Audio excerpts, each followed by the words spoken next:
What is the difference between Marilyn Monroe's rear end and Kim Kardashian, right? Is that how you say it? Kim Kardashian and her buttocks. Marilyn Monroe's booty, Kim Kardashian's. What's the difference?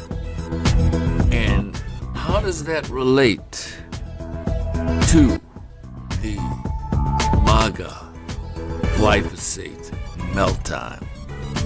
That's coming up today in the broadcast. Don't go anywhere. This is going to be fun. And we back. Hit that go live. You know the vibe. I'm the unofficial king of LinkedIn Live. Show up, shine up, watch this thing thrive. Every single day, yeah, we on that grind. Crowns in the chat when I hit that line. Timeline jumping when I drop online. Name in the feed, yeah, you know that sign. If you see that frame, you already know. When your crew lean in, it's the value show. I'm the unofficial king of LinkedIn Live. Show up, shine up, watch this thing thrive. Every single day, yeah, we on that grind. Crowns in the chat when I hit that line. Unofficial king of LinkedIn Live. And on the replay ride, yeah. Hit that follow, keep that streak alive. Unofficial king of LinkedIn Live.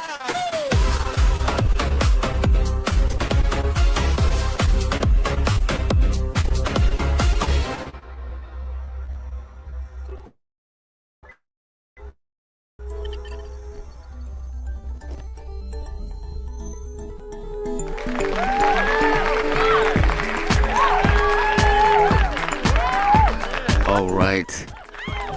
Big earthquakes in MAHA country.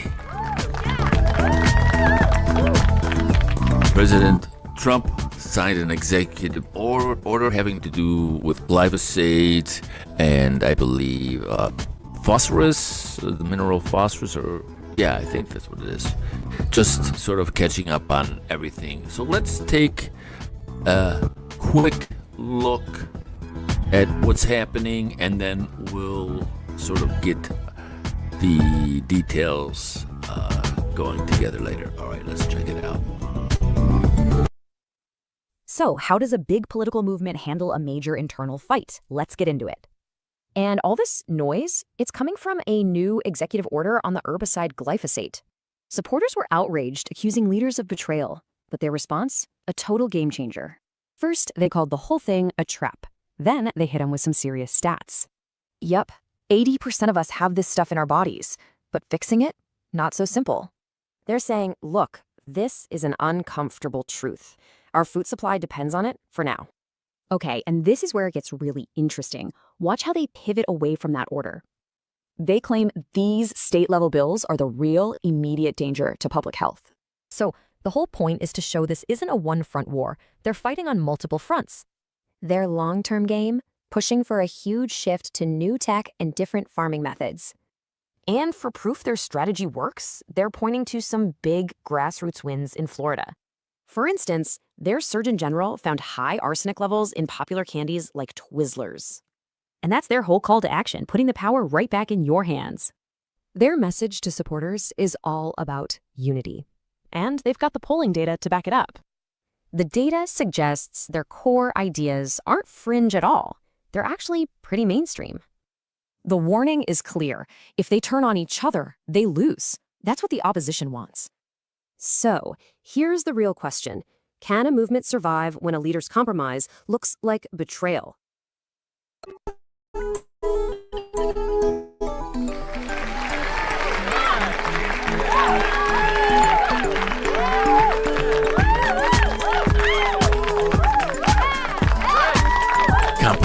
lies, betrayal, big words, lots of drama.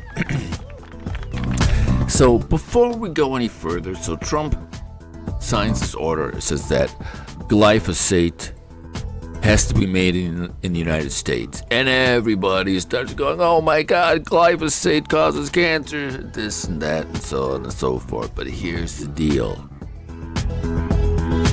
250 million pounds of glyphosate are used throughout the world, not just in America, throughout the world every year. That's something like 250,000 tons of this product.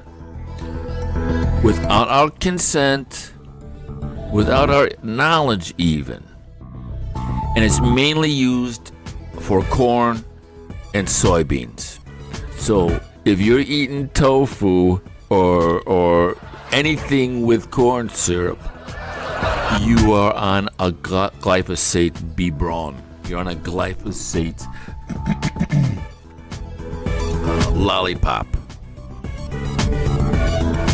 And you can eat all of the organic food you want as soon as you take a sip of that Coca-Cola or that 7-Up or that Sprite or whatever indulgence that you may have, that guilty pleasure.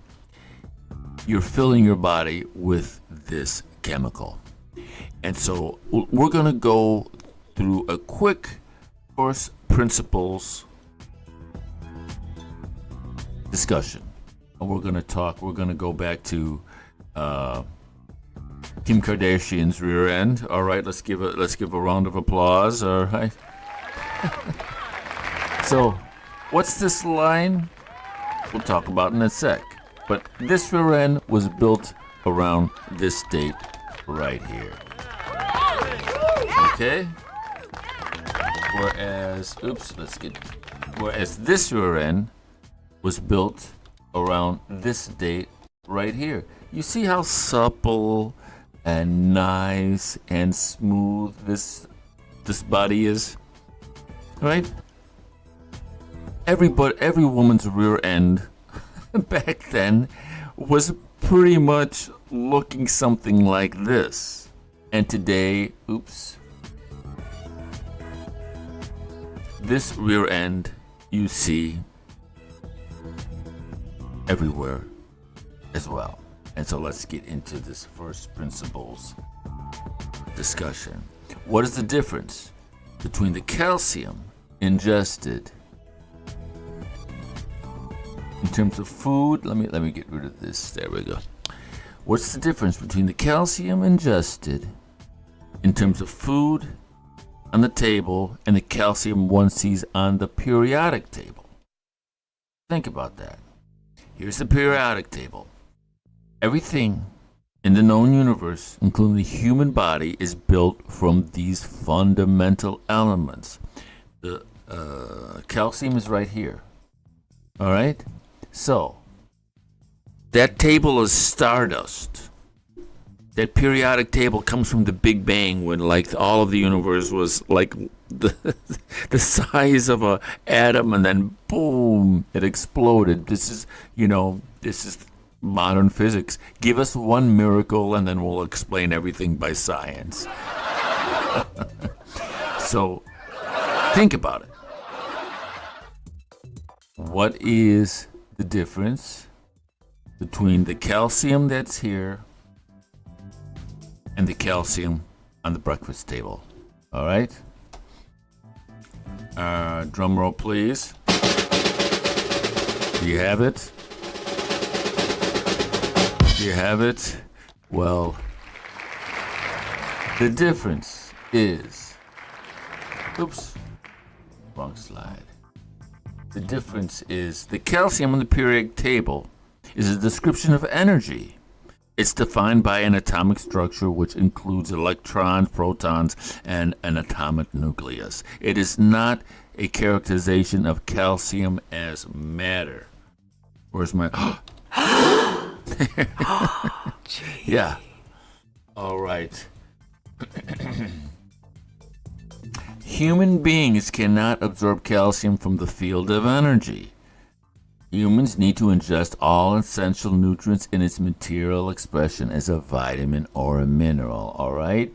We do not have there are some yogis and people who say that they can meditate and they can get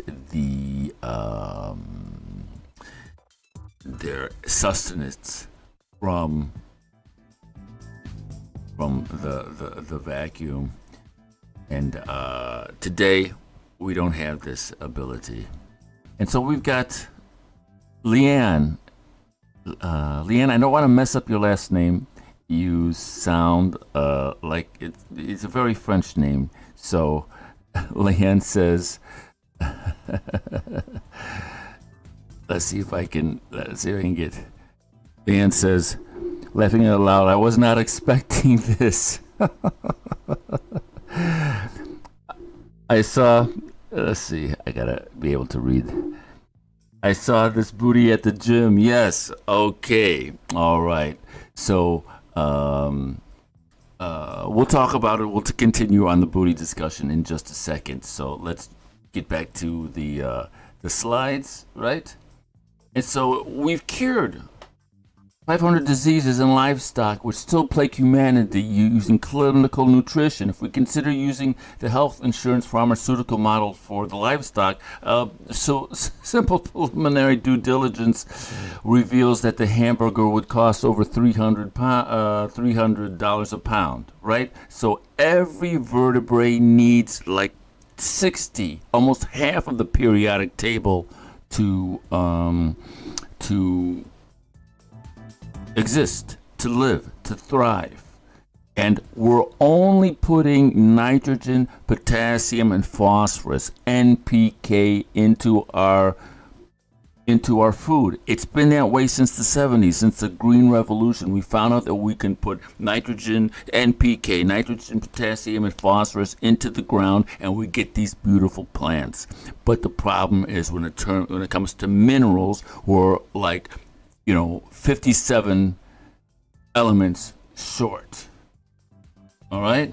And so what happened on September 4th, 1882, we threw the first switch on an electrical plant, and that became the decline and end of wood as a fertilizer. Since for hundreds of thousands of years, or however long humanity's been alive, we've been putting wood ashes into our soil, and wood ashes isn't just carbon. It is a plethora of minerals that have been drawn from the earth, from a root profile that goes down through layers and layers and layers of soil. And so this is where we are at today. And that's why during this decline, and this right here represents the decline of our nutrient density in the soil. That rear end, this lovely, soft, supple rear end, was made during a time when our soil was enriched with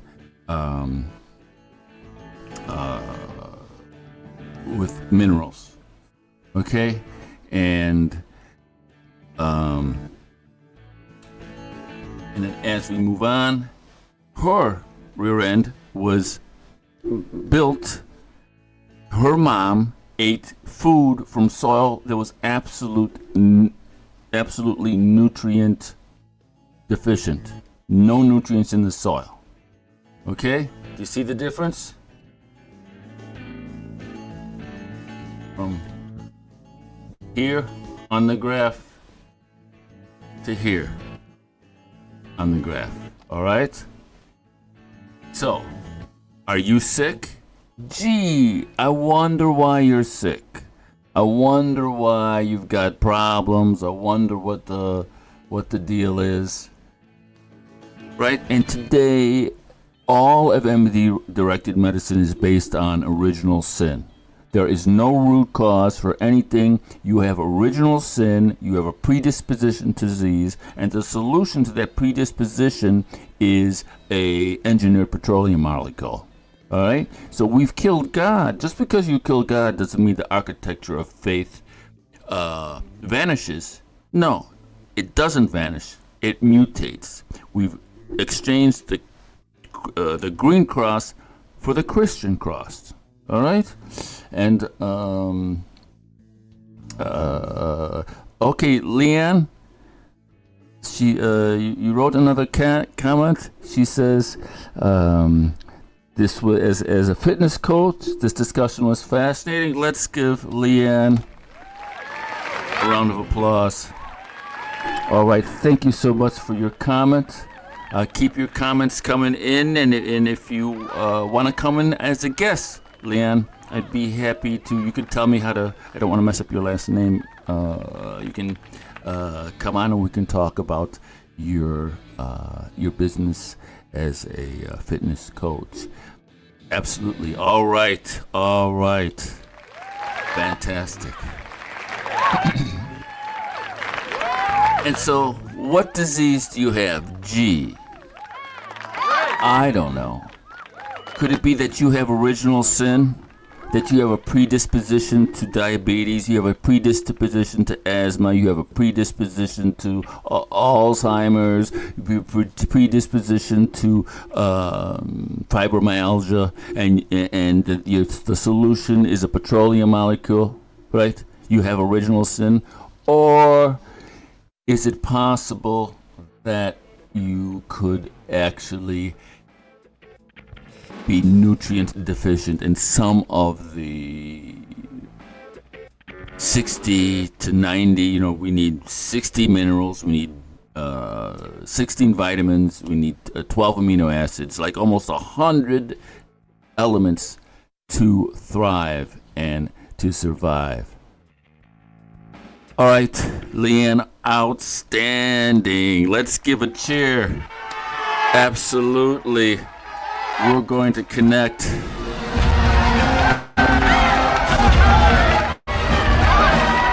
Fantastic. Hopefully we can get Leanne as a guest on the show and see how her world and she's up to. Okay, so we'll end this presentation just once again. This lovely, gorgeous body was made when the soils were rich. This one was made when the soils were poor. And that's my thesis. So we're going to talk just a little bit about this mega upheaval within that framework. Because glyphosate is just, it's not a poison. It's because before we had DDT was an actual poison, a neurotoxin. And then we had other types of pesticides that were endocrine disruptors that would stop pests from reproducing, right? So this is neither. It, in theory, should be harmless because all glyphosate does is block an enzyme. Okay, so let's see if we can get just a quick shout out here in terms of our understanding of glyphosate. Let me turn off the original soundtrack. Killer approved for use in over 160 countries. What makes... Okay, so glyphosate is approved for use in over 160 countries. So for Trump to be like, hey, we want that production here. And the reason why it's so pervasive is for Roundup to work, the plant has to be Roundup ready, has to be genetically engineered to accept Roundup, because Roundup stops an enzyme for a plant to be growing. So that enzyme has to be genetically altered for Roundup to work. So all of the corn, all of the soybeans, all of the produce, which is used in all of these countries, would cease to be. It would end the ability to harvest these plants if we just immediately dropped Roundup out of the world there. So we'll continue, and I'll try to stop talking here while we listen. use in over 160 countries. What makes it so effective, and why do farmers use it? Here's how it works. Glyphosate is applied to weeds. Once absorbed, it travels to the roots where it blocks a specific enzyme found in plants, not animals or humans. Without that enzyme, the weed can't make the building blocks it needs to grow. The entire weed withers to the ground, where any remaining glyphosate is broken down in the soil into naturally occurring substances like carbon dioxide and phosphate. Use of glyphosate means farmers don't have to turn over their soil as much to control weeds. Less farmland under the plough reduces emissions and improves soil structure, reducing erosion in some cases by as much as 90%. Okay, so as you can see, in theory, it seems like a lot better than DDT.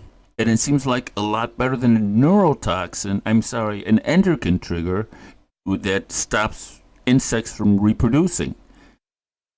Right? Because you would imagine that endocrine trigger would also translate into affecting human beings as well. So glyphosate is neither. And so let's see if we can get some more info as we move on. Quick rundown of what glyphosate is, why people are so concerned about it, and what the future holds. Glyphosate is the key ingredient in Monsanto's Roundup, the most widely used pesticide in the US. Each year, more than 250 million pounds of glyphosate are sprayed on American crops, primarily on Roundup-ready corn and soybeans genetically engineered to withstand the toxic herbicide. Okay, I'm sorry, the audio is really low. But did you hear that? I said throughout the world, but I was mistaken. 250 million pounds of Roundup. 250 million pounds of Roundup is used on Roundup-ready crops. That means that these crops and the Roundup go together. The glyphosate and the crops go together. If you take away the glyphosate, these crops are just this strange hybrid thing that would probably just be completely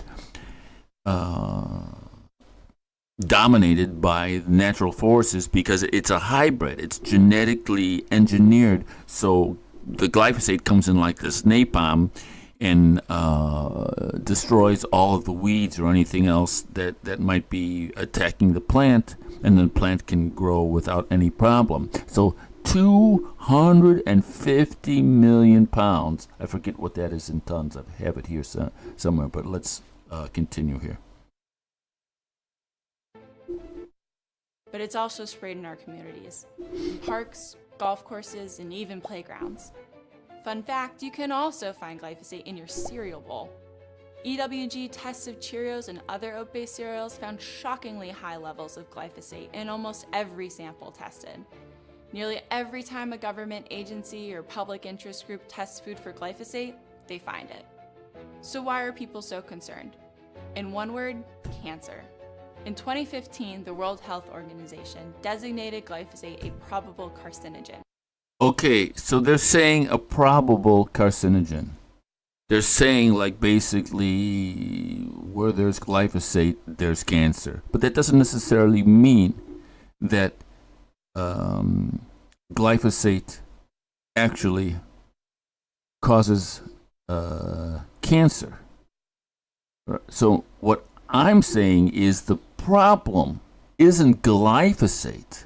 The problem isn't the fact that the executive order that Trump signed, which says that all glyphosate that's used in America must be made in America. That's not the problem. The problem is Kim Kardashian's double wide glide. The lumpy rumpy is the problem. All right, the fact that her body is so starved of nutrients, like her mother was probably starved of nutrients when she conceived her, so that the body is storing fat because it's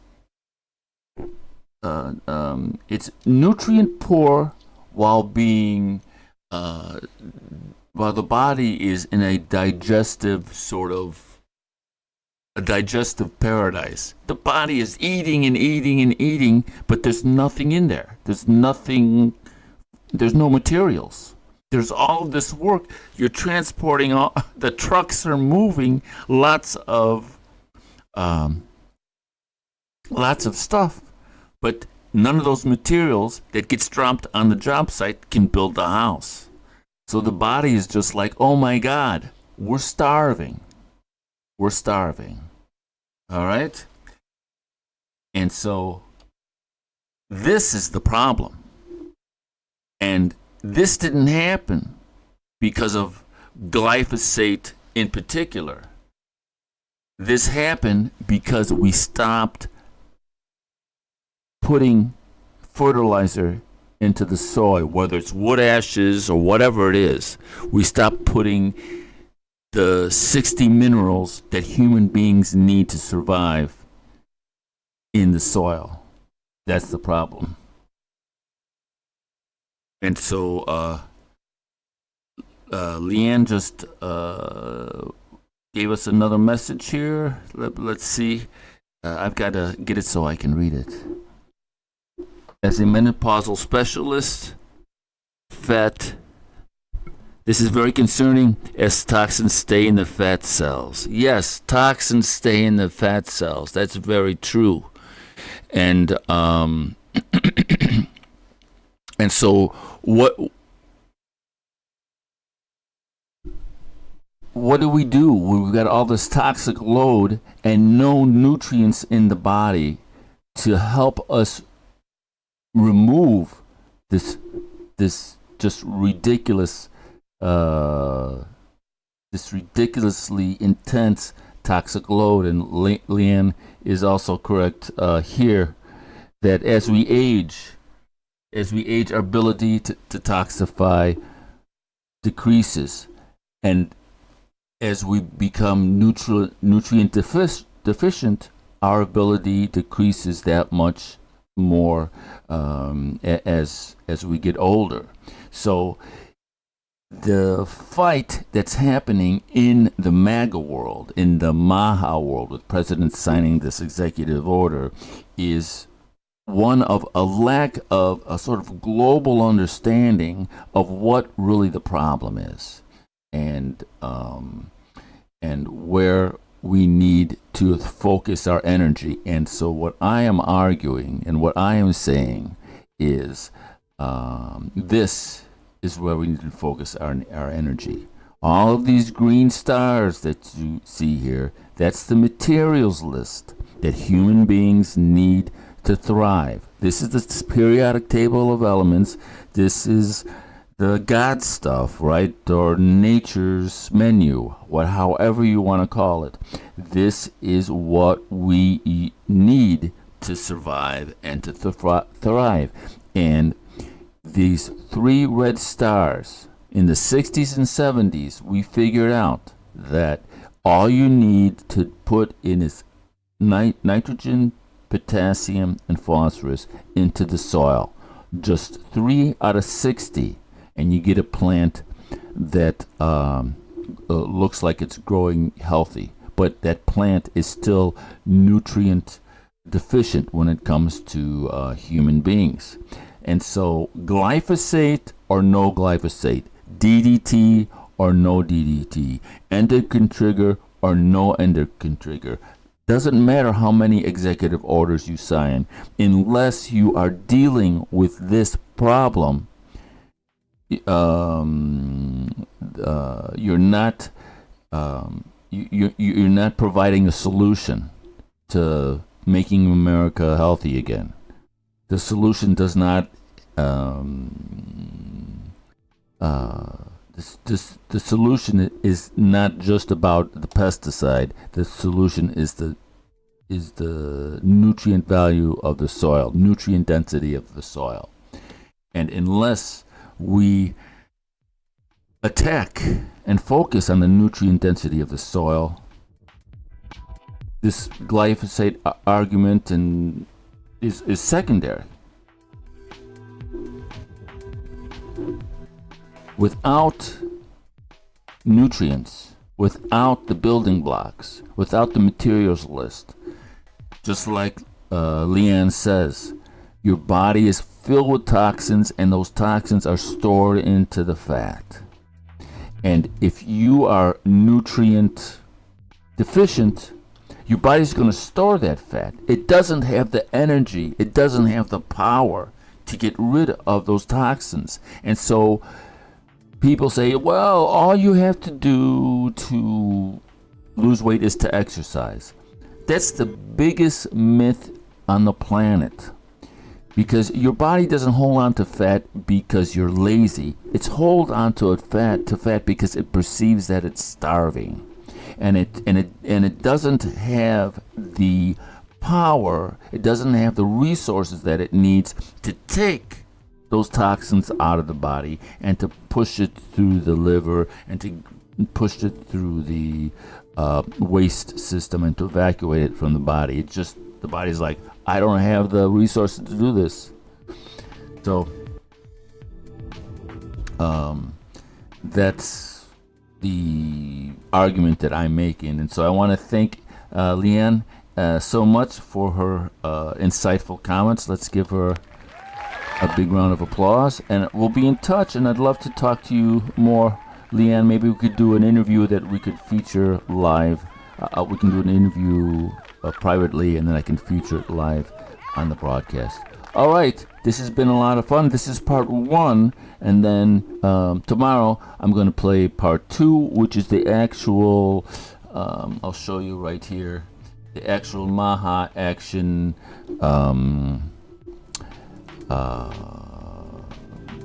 the actual program. So they discuss this. Tony Lyons discusses this, and they talk about the origin of the MAHA movement, when how it got started with RFK being invited on the stage with Donald Trump during the campaign. So it's a really interesting look at this controversy that's happening. All right. Once again, Leanne, thank you so much for your participation, and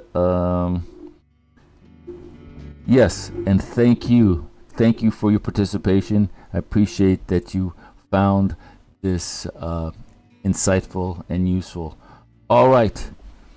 Thanks, everybody, and we'll talk to you soon. Take care. Au revoir.